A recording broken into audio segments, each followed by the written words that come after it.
Estamos começando mais um StefaniCast. Hoje eu estou aqui no escritório do Lucas, na Centralcom.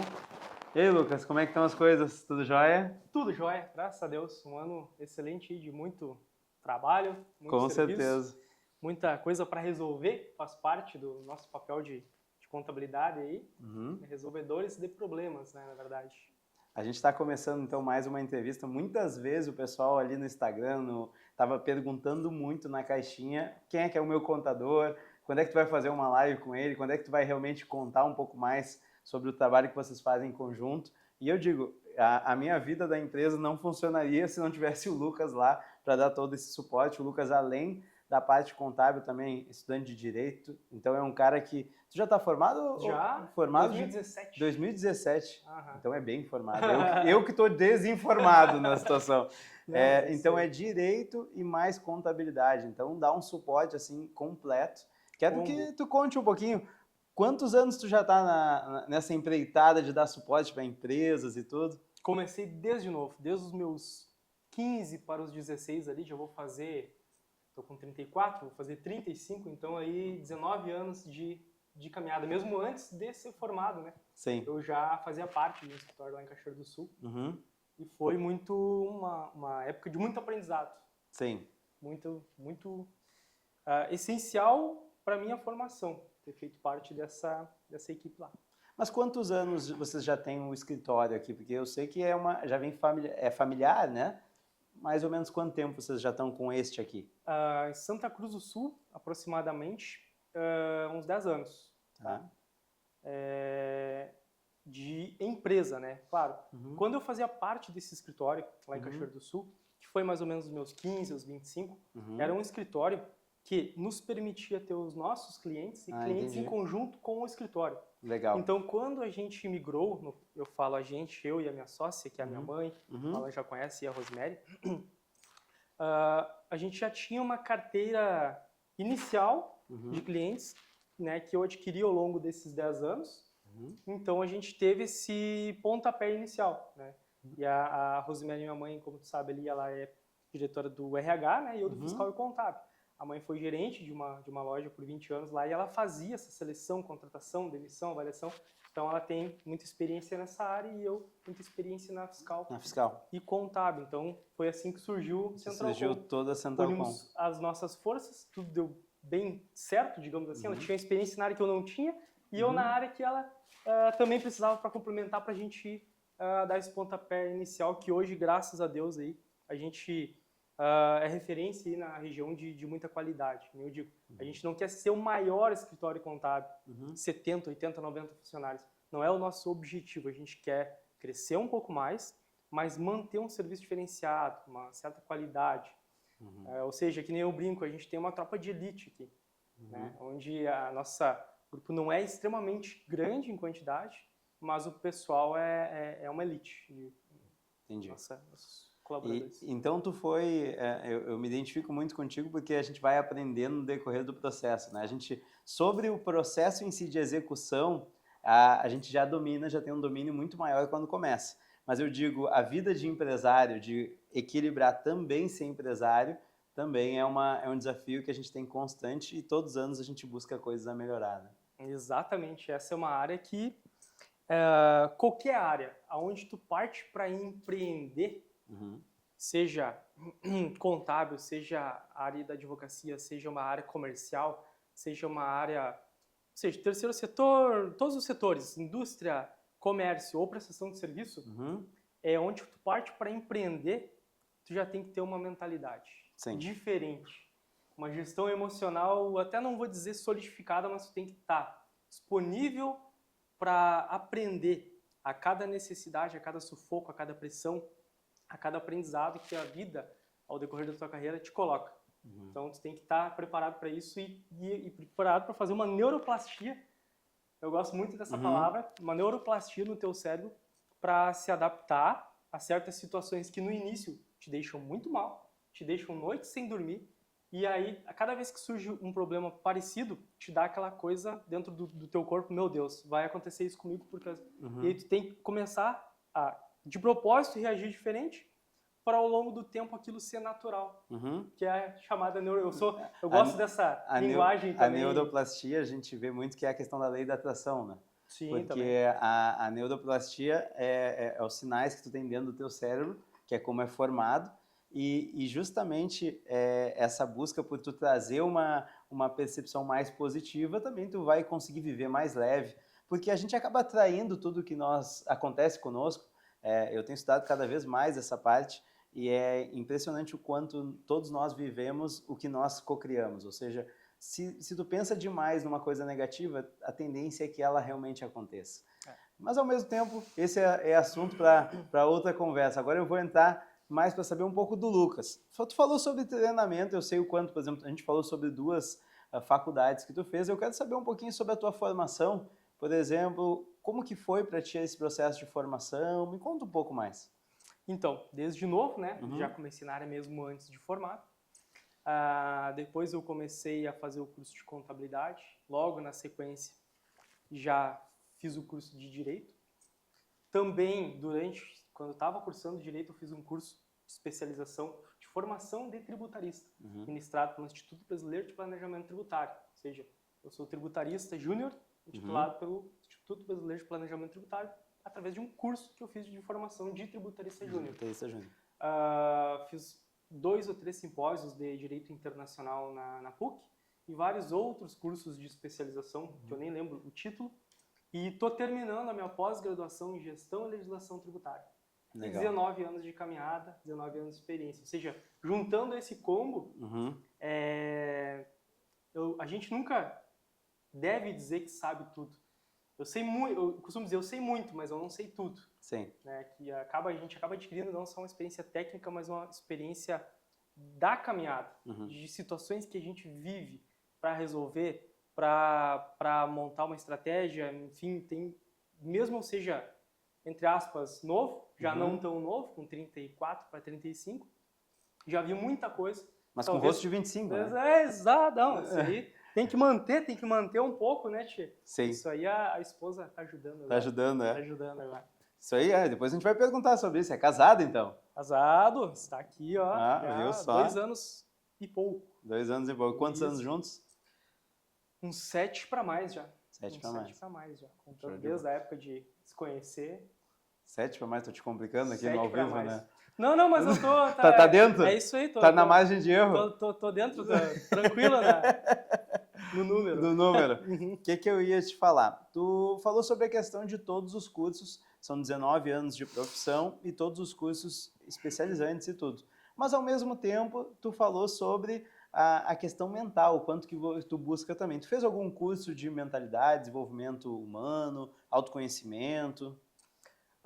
Essa parte, embora a gente precise desde o início de qualquer empreendimento, eu sempre fui muito curioso e sempre estudei, entre aspas, né, vi essa questão de conteúdo na internet, no Google. Mas, recentemente, a gente fez um curso, né, foi eu e minha esposa, que você estava lá, do Protagon, do Wendel, onde ele aborda ali as 5 áreas da vida, né, gestão emocional, financeira, etc., e aonde deu mais uma expandida nessa questão, o quanto é importante para te empreender, seja no setor contábil ou qualquer outro setor, tu ter um emocional preparado. Sim. Ou, mesmo que não seja preparado, tu tá disposto a enfrentar situações e com as situações ficar um pouco mais forte para a próxima, ver como que tu pode lidar diferente, porque mesmo a gente sabendo como que deve agir diante de uma situação, às vezes, na situação, a gente não consegue agir daquela forma que a gente sabe que é o correto. Porque as emoções, às vezes, por mais que a gente tente aprender a controlar, na prática não é fácil. É fácil falar, mas a gente tem que, pelo menos, ficar tentando controlar essas emoções, né? Que nem eu disse, não foi fácil. Ao longo desses 19 anos aí, noites sem dormir, preocupado, alteração na legislação, gestão de equipe, é um emaranhado de coisas para se preocupar, além de só a questão técnica, né? E a gente sabe o quanto que, às vezes, um erro fiscal pode acabar com a vida de um empresário, né?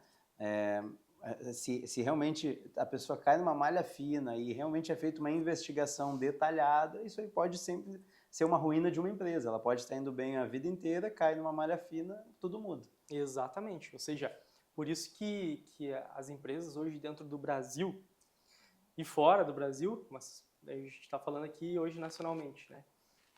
Tem que atentar para planejamentos societários e tributários para que pague o menor valor possível de tributos dentro da legislação.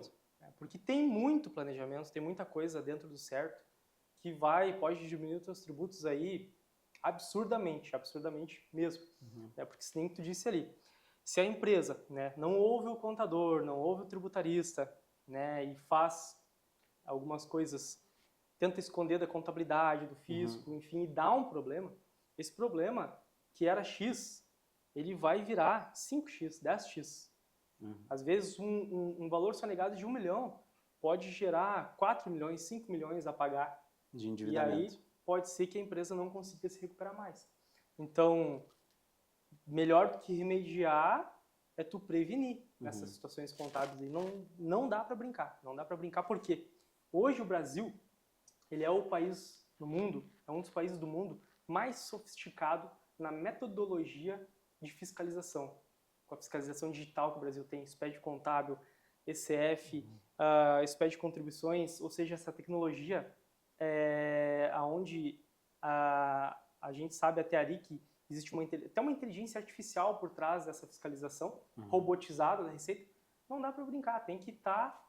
tu tem que estar... eu acho que talvez seja uma curiosidade tua, a questão da tecnologia, mas já vou adiantando, tu tem que estar tecnologicamente, além de tudo, dentro do operacional para te poder manter a tua operação.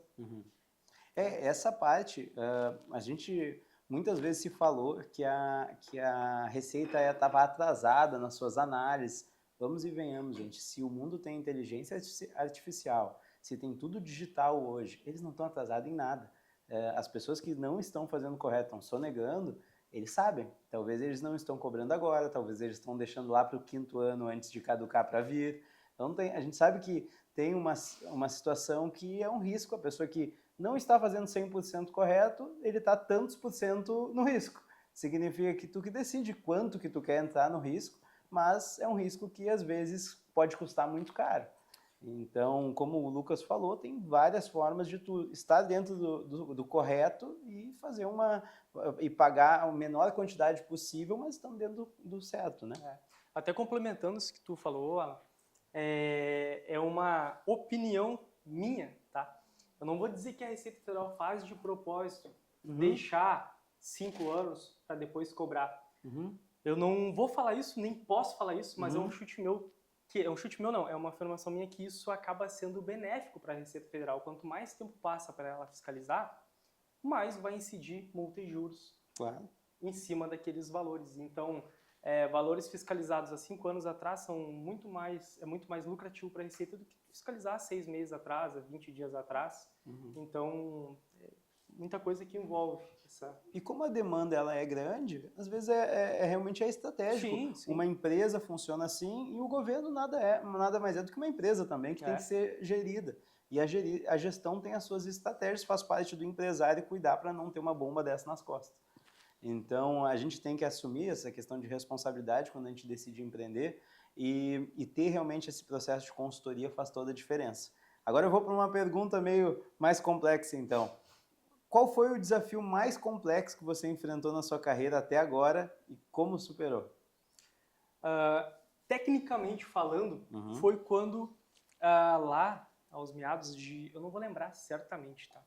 Mas foi lá por 2010, 2011, mais ou menos essa época, aonde começou a realmente ser digitalizado a entrega da obrigação acessória, que é das declarações, falando uma linguagem para todo mundo entender, das declarações contábeis, que entrou o tal do SPED fiscal, SPED contábil, foi uma grande mudança para a gente, assim, um impacto onde a gente passou noites, né, eu digo a equipe que eu fazia parte lá na Caixinha, a gente passou noites, dias e noites, estudando e se atualizando para se manter minimamente assim, capaz no início daquela troca de operação de entregar correto, porque teve mudanças na legislação. Na época, a multa mínima era de R$5.000 por atraso ou por erro, sendo até 1% de faturamento, 1% de multa sobre faturamento. Empresas lá que faturavam 3 milhões mês, tu aplica 1%, dá mais de 5 mil reais. Então, faz vezes 10 empresas, digamos assim. A gente dormia com medo de errar, mas não por ser inconsequente, por desleixo, mas por aquela mudança. Ter feito que o erro acontecesse. Exato, era tudo novo, a gente tinha um período para aprender, a gente tinha prazo para aprender, prazo para entregar. Existe uma certa pressão e esse foi uma parte de evolução e de aprendizado até que eu comecei a evoluir mais a questão da gestão emocional, né? Porque se a gente deixa tudo afetar de soco assim, a nossa saúde emocional, que afeta a nossa saúde no inteiro, a gente acaba não tendo uma desenvoltura profissional também bacana. Sim. Afeta o corpo, a mente. Afeta o corpo e a mente. Né? Porque a gente sabe que além da parte técnica, que é o que tu exerce muito bem, tu também tem que ser o comercial. E exatamente. Quando tu é o comercial com alguma coisa na tua autoestima, na tua autoconfiança afetada, o comercial com a autoestima afetada não vende. Não gera cliente novo, não gera novos possíveis parceiros, e aí tudo começa a ser um grande problema. E isso a gente está falando não só no teu negócio, mas nos negócios como um todo. Em geral. Porque muitos empresários são os empresários e comercial. E se ele não está bem de cabeça, ele não vai conseguir ser o comercial que ele precisa ser. Vamos lá. Essa parte aqui... Então, já entramos em tecnologia, mas como a tecnologia tem transformado a forma como você faz o seu trabalho? Absurdamente. Eu sempre tentei ser um cara antenado para todas as mudanças da legislação, ser um cara que está tentando assim, ser antenado à evolução da gestão no geral, emocional e gestão de negócio, processos, procedimentos. E também não podemos ficar para trás na tecnologia, né? A Receita Federal, a cada mês que passa, tem atualizações nos softwares. A Receita Federal trabalha lá com 2 ou 3 monitores, dependendo dos cargos, né? Então, esse é um lema que eu tive aqui na nossa empresa contábil, de sempre trabalhar com boas máquinas. Hoje, eu acredito que nenhum escritório na região dos vales, talvez, diria, no Rio Grande do Sul, trabalha com a estrutura tecnológica que a gente tem. Como eu disse, a nossa estrutura não é grandiosa, 70, 80, 90 funcionários, mas eu procuro ter qualidade técnica na equipe e na parte de tecnologia. Todos trabalham com 3 monitores. Já conhece o nosso escritório, né? Sim, todos com 3 monitores. Isso no momento que a gente implantou essa metodologia de trabalho. Por quê? Tu vai preencher ali um registro de empresa, onde tem os dados dos empresários.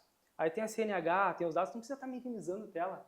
Onde tu não minimiza a tela, tu tende a errar menos no preenchimento da informação. Então, deu agilidade no nosso cotidiano, deu agilidade para a produção do escritório em si, tarefas que eram 1 dia e meio para fazer, em meio dia faz. Né? Parte financeira, onde tu consegue abrir planilha, Excel, banco, controle de boletos, foi absurdamente, assim, em tempo falando, em praticidade, muito bom. Então, essa parte tecnológica está muito forte aqui dentro do escritório hoje, e a gente trabalha também com consultorias terceirizadas a nível nacional, que aonde tu tem uma plataforma que tu consegue, vou dar um exemplo, digitar um produto lá e vai dar a tributação daquele produto. Tu consegue digitar um segmento de uma empresa, vai dar todo o parâmetro para te fazer uma análise de planejamento para o teu cliente. Ou seja, a gente consegue falar com um consultor federal, estadual, municipal, de departamento pessoal, altamente atualizados. Eles têm até reuniões lá, pelo que eu sei, né? Diretamente com departamentos dos setores das receitas. Então, é um pessoal que passa a informação com embasamento certinho. Então, temos a tecnologia de ter um suporte técnico, né, digital e por telefone, a gente pode ligar, falar com o consultor. Temos a estrutura dos monitores, 3 monitores, computadores bons, para ter menos erro no trabalho. E isso acaba que, no resultado final, faz muita diferença. Faz muita diferença, absurdo. E se tu fosse falar agora para um leigo, porque a gente está entrando numa parte mais técnica, se tu fosse falar para um leigo, qual que é o papel de um contador? E ao mesmo tempo, eu vou puxar um gancho junto, porque muitas pessoas às vezes são um pequeno empresário, Sim. que é aquele que está começando, é um MEI. Quando que esse cara tem que tomar uma decisão de talvez sair do MEI, abrir realmente um CNPJ e fazer esse cuidado contábil? Então, a contabilidade hoje tem uma parte essencial, digamos, no sucesso de qualquer negócio que seja. Tá? Estrategicamente falando, onde tu não tem um planejamento societário, planejamento tributário, e o teu concorrente com certeza tem, às vezes tu olha assim, ó, pá, tu tá no mesmo ramo lá, tá? Vou citar, um comércio. Mas como que as lojas do fulano estão cada vez mais abrindo filial? E tô vendo que está impulsionado, tô vendo que está crescendo a empresa, e eu tô fazendo o meu máximo, mas às vezes o máximo da pessoa está com um certo tampão, certas restrições. Às vezes é uma empresa familiar, às vezes está no início, né? Não tem acesso a certo planejamento, a certas informações, que nem a gente citou ali, né? Dicas para quem está começando. Já tem que começar bem orientado por um profissional capacitado de te dizer, olha, se tu tem uma empresa, tá, do Simples Nacional, está começando agora, trabalha sozinho, e tu presta serviço e vende mercadoria, e essas duas atividades estão no mesmo CNPJ, você já está pagando um imposto a mais. Porque o que define o custo tributário do Simples Nacional é o acumulado dos últimos 12 meses. Se tu está somando o teu serviço com a tua venda de mercadoria, tu tem um acumulado maior que está incidindo nas duas segmentações. Em primeiro lugar, ver a possibilidade prática, dentro do enquadramento legal, de dividir um CNPJ para serviço e um para venda de produtos, porque venda de produtos é bem mais barato. Não tem por que tu pagar a alíquota, pesar a alíquota do serviço, tá? Eu vou simplificar aqui, pegar a alíquota do serviço, que vai aumentar a tua carga tributária, e em vez de pagar 3% na venda de mercadoria, tu vai estar pagando 5%.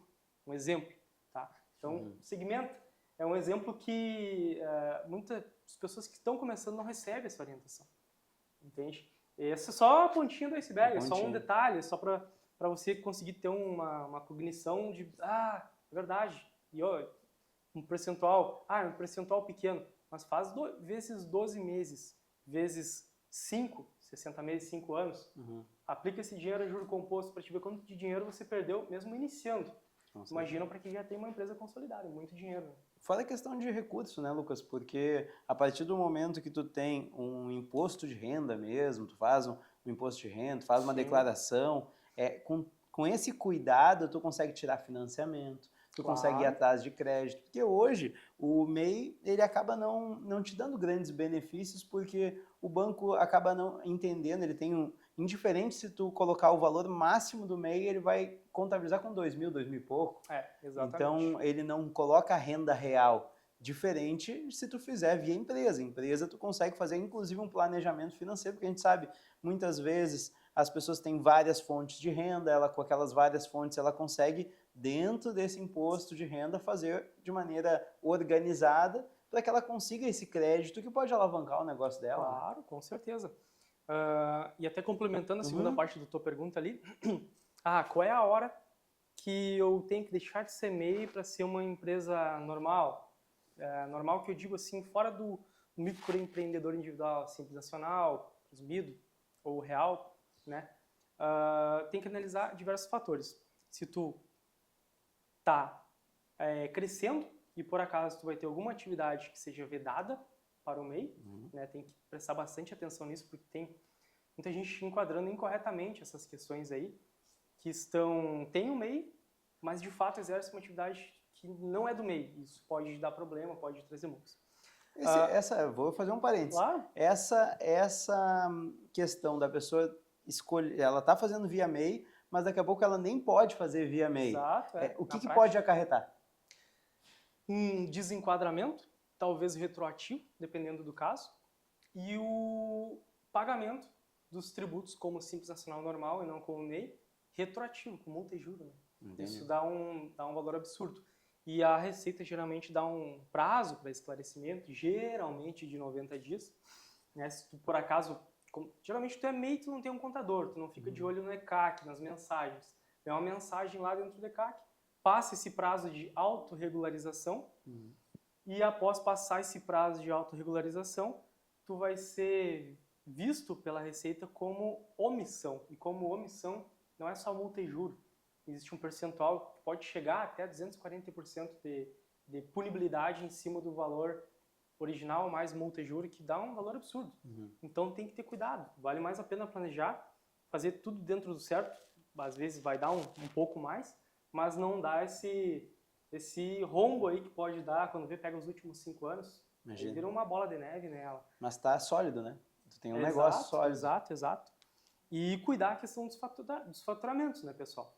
Se tu tem um MEI, tu sabe que tu pode faturar 81 mil no ano, né? E tu comprou 70 mil de mercadoria, logicamente, né, não precisa nem ser um fiscal para ver que tem alguma coisa de errado aí, que está sendo omitida alguma receita, que existe uma chamada MVA, margem do valor agregado, de presunção, que o fisco presume que é uma margem mínima por atividade que as empresas têm.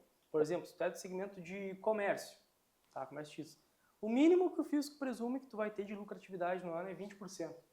Então, se tu tá abaixo dessa margem, já levanta um sinal vermelho na fiscalização. Então, tu tem que cuidar. A questão ali tem que estar certinho, né? Tu tem que comprar, tu tem que colocar tua margem, tu tem que ver se tua receita está dentro daqueles 81 mil, né? Porque também tem um pessoal que, como não precisa ter contador pela legislação, né? Às vezes, por falta de conhecimento, tem um faturamento de 100 mil, mas declara 81, compra 70, se o fisco fiscaliza isso, dá um rombo bem grande para a pessoa. Então tem que estar atento, tem que fazer certinho. Indico ter um profissional para estar orientando, né? Então é isso aí. O ideal é assim que começou realmente, a empresa tracionou, começou a andar, já organizar, ter um contador e ter logo, né?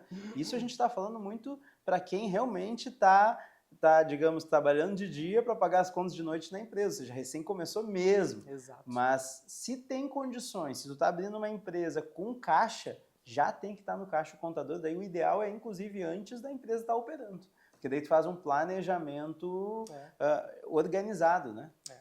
Societário, tributário, tudo. Começa certinho, desde o início, para não dar tombo, né? Senão um tombo, às vezes a gente quer começar correndo, só que dá o tombo, a gente demora mais para se levantar e começar a correr de novo, então... Sim, depois tem que começar mais lá do início. Exato, Demora a levantar também, né? Às vezes tu começa do zero, mas às vezes tu leva um tombo e tem que recomeçar do menos 20, menos 30. E assim, então aí que pesa. Tem que estar atento.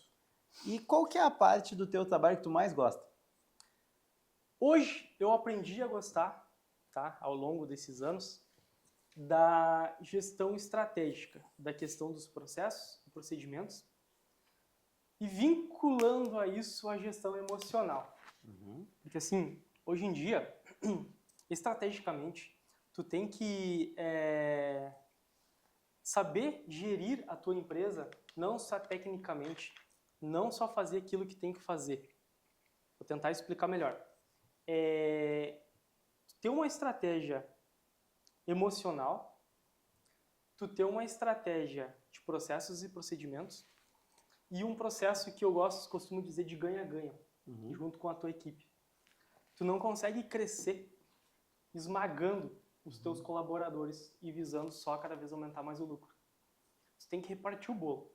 Isso é uma dica minha, que o escritório que eu fiz parte, como eu citei lá no início, né, a gente tinha clientes que a gente tinha participação, a gente tinha só nossos clientes, ou seja, a gente era valorizado. Sim.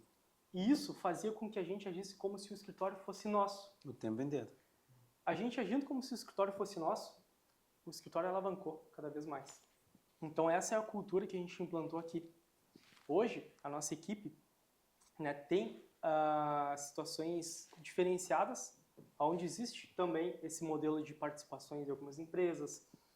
A gente valoriza bem essa contrapartida da remuneração, né? Aí aquele pensamento escasso. Mas eu poderia estar retirando tanto a mais para mim por mês. Mas não é esse pensamento que vai te levar para o sucesso empresarial. Quanto mais tu repartir o bolo para pessoas que mereçam, que tu vê que estão agindo como se a empresa fosse delas, que de certa forma a empresa é de todos, a gente trabalha para o cliente, tu começa a ter um serviço técnico de altíssima qualidade. Porque às vezes as pessoas se importam. As pessoas às vezes vão estar lá em casa no final de semana, aquela alteração lá, vão se importar porque estão sendo reconhecidas não só dos diretores está vendo ali que a pessoa está melhorando, evoluindo, mas está financeiramente está tendo essa contrapartida. Então isso é muito importante. Isso é muito importante assim para vestir a camiseta, né? Porque a pessoa tem que se sentir parte. Exato. E essa parte realmente de se sentir parte faz a diferença. Porque, vamos e venhamos, né? A gente sempre busca pessoas ótimas, a gente sempre procura pessoas que vão olhar para a empresa como nós olhamos, que vão vestir a camiseta como nós vestimos, isso acho que em todos os setores. O que eu vejo que muitos empresários pecam é que tu busca essas pessoas, mas tu não paga como tu gostaria de ganhar. Exatamente. Ou seja, e a maioria das pessoas, ou 90% das pessoas, tem o desejo de crescer, tem o desejo de mudar de vida, tem o desejo de ter um bom carro, uma boa casa, e tu tem que permitir que dentro da tua empresa ela faça isso. Porque se ela não enxergar que ela pode na tua empresa, ela vai fazer em outra. Exatamente. Ou na dela. E complementando a questão ali, né? O que isso tem a ver com a gestão emocional? Tudo. Aonde tu mantém os teus colaboradores, teu time motivado, a tua qualidade, a tua produtividade, ela vai estar em excelente qualidade, né? Então, tu tem que ter uma gestão emocional para, além de tu exercer a tua função técnica, estar antenado na tecnologia, estar antenado nas alterações de legislação, ter uma boa comunicação com os clientes, tu tem que estar em sincronia com a tua equipe e saber se a tua equipe está motivada ou não, fazer essa leitura. Isso faz parte do empreendedorismo e não só para um escritório contábil, para um time de vendas, né? Tu tem com lá, certeza. tu tem que fazer essa leitura. Meu time está motivado, está desmotivado, teu negócio não vai crescer. Aí, não está motivado, o que eu preciso para motivar? Reconhecer financeiramente, fazer planos, fazer participações, fazer bônus, aonde a pessoa repartir o bolo, literalmente. Deixar de ser egoísta, digamos assim, de querer tudo e mais e mais. Esse pensamento é escasso e no meu ponto de vista, e na experiência que eu tenho de negócios que eu vi ao longo dessa carreira aí de quase 20 anos, todo pensamento que não era escasso nesse sentido, que valorizava o pessoal, os colaboradores, pontos-chave de equipe, a empresa só cresceu. Né? Então, tu divide, o resultado é que tu multiplica. Tu divide para multiplicar Exatamente. E tem que ser meritocrático. Isso. Então significa, isso não quer dizer que tu vai entregar uma parte talvez do escritório para alguém que não merece, tu vai entregar para quem merece. Exatamente. Para quem realmente está ajudando isso a acontecer, que está realmente contribuindo. Isso que faz toda a diferença. Ou seja, para quem tu vê que tu enxerga que está se importando com a empresa, que não está indo lá cumprindo horário e cumprindo tarefas, mas que está se importando, quer ver a empresa crescer. Então tem que ter aquela contrapartida. Eu quero ver essa pessoa crescer também, junto com a empresa. Então vamos equilibrar esse jogo aí. E ao mesmo tempo, o que tu acha que é importante que um contador entenda, além da parte contábil? Então, sou contador, estou começando. O que mais que eu tenho que saber, além de simplesmente sair da faculdade de contabilidade? O que mais que eu vou precisar saber? Tem que entender de legislação. A contabilidade hoje ela é 60%, 70% legislação, tanto de normas contábeis, dos encerramentos, das demonstrações contábeis, das normas internacionais de contabilidade, enfim, quanto das normas tributárias. Tem que entender muito de interpretação de legislação tributária, societária, de demonstrações contábeis. De cálculo já é uma presunção, né? Contabilidade, a pessoa tem que ser bom de números. Tu tem que saber ou desenvolver a capacidade de um cliente, né, que teve vou dar um exemplo, abre aspas, um cliente está tendo uma má gestão, deixou de pagar alguns tributos, deixou de pagar algumas contas há alguns meses, o oficial de justiça bloqueou as contas, tem funcionário para pagar, tem contas para pagar, liga para ti, apavorado. Lucas, e agora o que eu faço? Eu preciso porque eu vou morrer? E é aquela situação que não é fácil. A gente ri, mas é um momento delicado, porque na maioria das vezes não é por má gestão, é por um momento complicado, você está a pandemia, né? Quase derrubou muitas empresas aí. É um momento delicado, aonde que se tu se apavorar junto com o cliente, os dois vão abraçados junto pro buraco. Sai os dois chorando. Tu tem que ter tem que ser psicólogo também um pouco, eu gosto de dizer, né? Me desculpem os pessoais da psicologia, mas tu tem que ter uma noção de psicologia dentro da contabilidade, eu gosto de dizer, porque tu tem que estar calmo, acalmar o teu cliente, montar uma estratégia para então sair daquela situação. Primeira coisa, o cliente ligou ou veio até o escritório naquela situação, calma, vamos resolver. Sabe? Tu tem que ter essa visão da situação, acalmar a situação.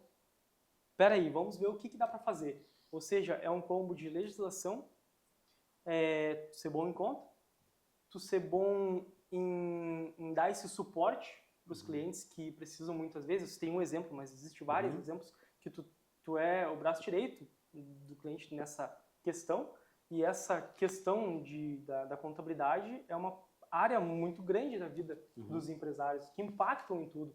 Impactam nas suas relações familiares, nas suas relações pessoais, impactam em muita coisa, na saúde física da pessoa. Então, tu tem que estar ali para saber dar um suporte, para saber como agir diante de certa situação. Tu não pode entrar em desespero junto com o cliente. Então, tem que estar alinhado essas questões aí. É um conjunto de habilidades, né? Eu digo, a parte de psicólogo eu com o time tem que ter, porque às vezes o cara está super motivado, às vezes ele não está. E isso mesmo com incentivo. A gente sabe que todo mundo tem dias bons e dias ruins. Sim. E quando a gente vai falar de um cliente, que nem tu tem que ser um solucionador de problemas, às vezes o problema já está na mesa. Então não adianta se desesperar, o problema já chegou. Agora é ver qual o caminho. Tem que ir para a solução, porque a dor, tu vai ter que resolver de qualquer forma, chorando ou sorrindo. Acalmar os ânimos e botar na mesa, temos esse caminho. Exatamente. Qual que é o melhor. E a gente tem muitas mudanças, né, no decorrer agora dos últimos anos que vem se atualizando. O que tu vê assim de principal que aconteceu em 2025 agora, que as pessoas têm que se atentar, que daqui a pouco elas podem tem que se ligar para não correr um risco maior, né? Sim. Aos colegas de contabilidade da área tributária, né? Algumas das recentes mudanças aí estão acontecendo na área da declaração de débito e crédito tributário, que está mudando a forma da gente estar entregando essa obrigação acessória para o fisco. Teve até uma prorrogação de prazos. Tem que estar de olho nisso aí, porque as multas dessa obrigação acessória são automáticas. Tá? E mudanças que vão começar a ter reflexo a partir de agora, uma grande mudança que todo mundo sabe, a reforma tributária, né, que foi aprovada até por esse governo que está em vigência.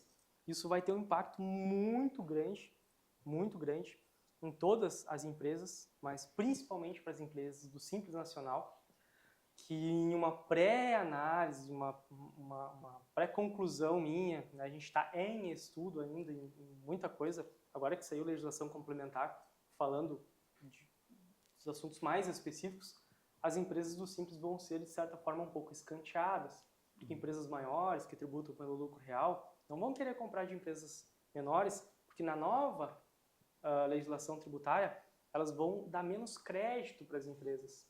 E as empresas maiores, talvez vocês não saibam, boa parte talvez saiba, enfim, uma empresa maior, ela paga os impostos sobre as vendas, e nesses impostos sobre as vendas ela abate os créditos sobre as compras de mercadorias. E aí, hoje, as empresas do Simples Nacional, falando da parte federal, tá?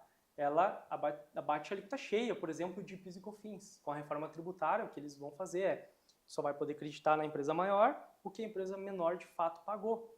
Hoje, por exemplo, vou dar um exemplo, paga ali de PIS e COFINS uma empresa pequena 4%, vende para uma empresa grande, que paga bem mais, e a empresa acredita os 9,25%, mais do que ela pagou. E a reforma tributária, de certa forma, corrigiu isso, e a empresa grande vai tributar só que a empresa pequena pagar. Então, o que na prática vai acontecer? Tentar falar em palavras para que vocês entendam. Eu sou da empresa grande, tu é da pequena. Aí, tu vem me vender. Olha, eu quero um desconto de mais 5% no teu preço, porque eu não vou perder acreditar de tudo. Ou seja, vai dar um esmagamento na classe de empresário menor.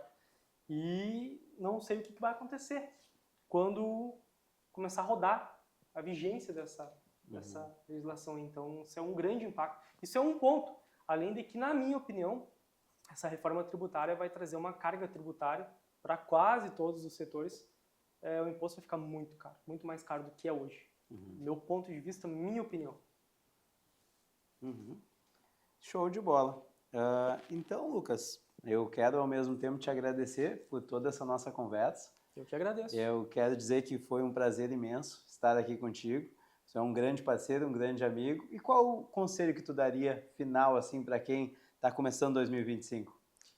2025, para quem está começando um negócio do zero, que eu digo assim, hoje as pessoas começam em um negócio, em um empreendimento, ficam ali por 3 meses, 6 meses, 1 ano, não dá certo, e aí ficam mudando, ficam indo de galho em galho. Um dos grandes segredos, na minha visão, do sucesso é tu insistir naquilo que tu começou e teve uma visão e se viu em algum momento com sucesso. Vai ter momentos que tu não vai dormir bem, vai ter momentos de desespero, vai ter momentos bons e vai ter essa oscilação, mas tu tem que se manter firme naquilo ali até dar certo, porque não existe tu não conseguir algo, quer dizer que tu não tentou o suficiente, ou seja, tem que tentar até dar certo. Até dar certo. Obrigado, Lucas. Eu que agradeço. E até uma próxima. Até uma próxima. Obrigado, gente, por acompanhar e vamos se falando ali por rede social. Lembra de seguir, segue o Lucas, curtir, compartilhar e até a próxima.